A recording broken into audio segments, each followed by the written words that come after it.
Welcome to the Community Based Adaptation Conference in Dhaka, Bangladesh. And I have again here Atiq Rahman of the Bangladesh Centre for Advanced Studies. Here we are, last night, half a day to go tomorrow.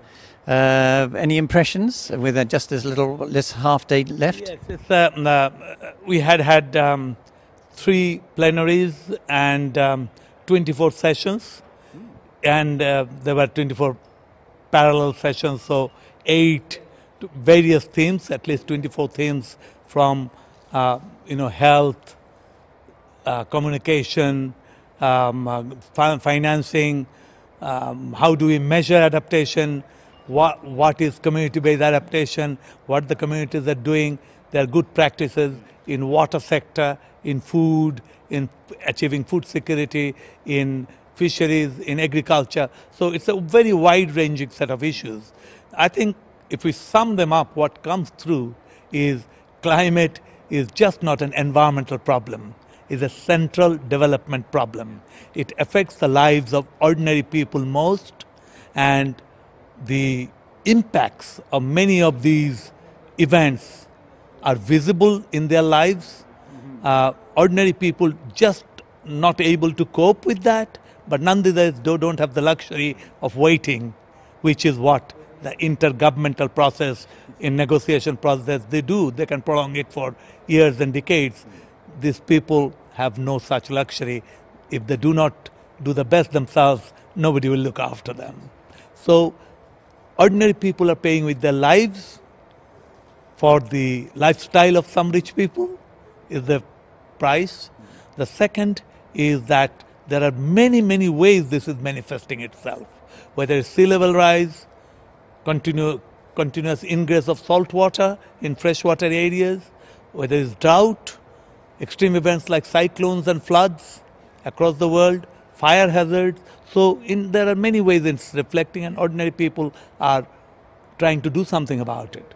The question is, a lot of these efforts are across the country through disasters, and how do you do disaster management in a situation where disaster becomes prolonged. And ordinary people are trying to do something, and we are trying to understand from that learning, for scientists, for practitioners, for policymakers, what can we do to scale it up rapidly so that not only ordinary people can do it better, but they can there get better development process going for themselves. Once that positive thing starts happening, I think the government should be in a better position to say, hey, we'll support this. Because in certain ways, the challenge is so huge that the governments feel baffled about it to an extent. The other thing that happens, when they look at some of these money numbers in billions of dollars, they say we don't have any money. Now, factually, that is not correct. When the Wall Street collapses, $1 trillion appears from somewhere. This is because the rich are losing. When the poor loses, they don't have the bargaining power, they don't have the political power, so they are not a threat to the existing power elite. So this is a complex situation. It's not just a political issue, it's a justice issue. It's end of the day a central moral issue as well. So the new young generation, we see a lot of younger people in this conference. Out of the 350, half are below 35 years, which wasn't the case in the early days. And that is happening because I think a lot of them are, obviously there are pools for new employment opportunities in these areas, greater satisfaction of doing something, all that is there. But at the same time, there is genuine concern to do something, to learn from the communities, take it to a higher plane and make it real in the world of governance and government. So this is, I think, one of the lessons we are getting here. There has been some criticisms of the conference. It's too big, 350 people talking simultaneously about so many subjects puts people. But most of the people do realize, and I've been told that it's been happening so well. They have networked, they've met many people of their liking. So various initiatives, and I mean, there is a new group that has been formed on nutrition and health. You know, how does lack of food or threatened food will communicate to threatened nutrition, which then simultaneously affect our food security issues. Now, one of the doctors here was telling me that threat of nutrition is just not a question of this generation, that malnutrition is communicated to the next generation's health. So we are talking of a much longer time scale. And the communities across the world, particularly in the developing world where they are in the least position to cope, are facing the greatest challenge. One of the ironies of climate change is that the poorest, those who are least responsible for the climate change problem, will be hit the hardest.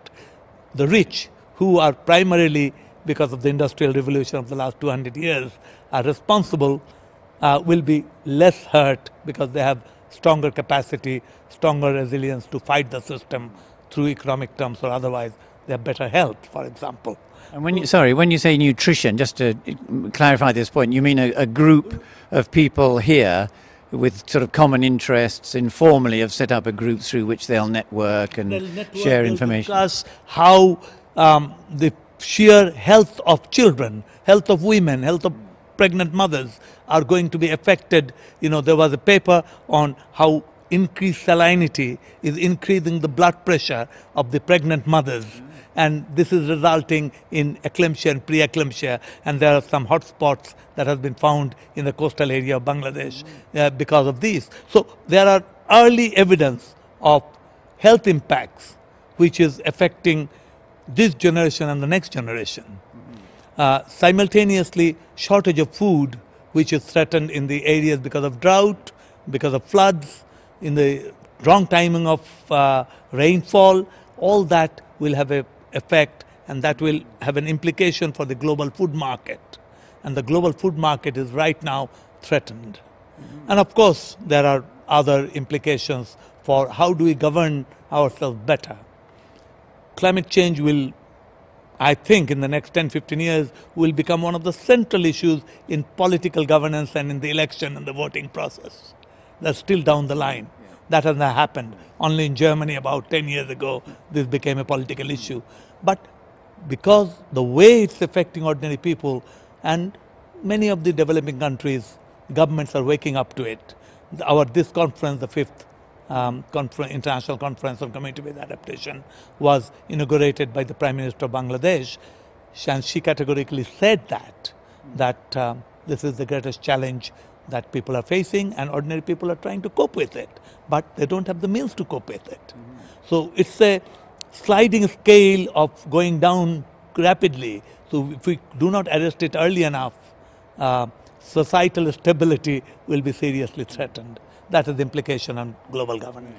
And is it correct that the Prime Minister said at some point it would be good if you or the organisers or representatives go along and say, give her an outline of what the sort of thinking that was behind the conference, or what came out of it? Exactly. We will be briefing her. She wanted a briefing. In fact, on Thursday night, she has invited some of us to go and brief her as to what is happening and how these messages can be activated in real policy actions as well as grassroots actions, and not only in Bangladesh, but how do we communicate this message across the world, how best to do it.